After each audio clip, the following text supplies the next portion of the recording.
Փարաքարում եւ հատկապես Գյումրիում դա բացարձակապես որևէ կապ չունի Գյումրու համայնքապետ, Գյումրու մենեջեր ընտրելու հետ։ Հիշենք, որ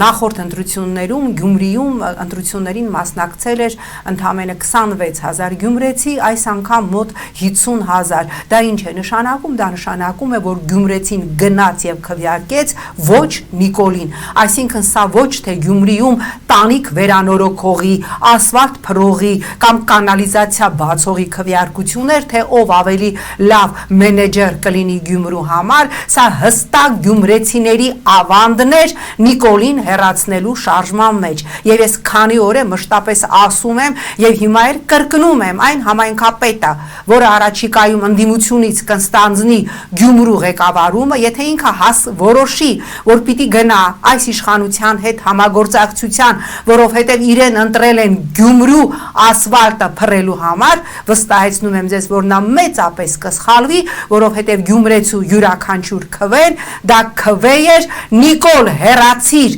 գործընթացին գյումրեցիների մասնակցությունը ապահովելու համար։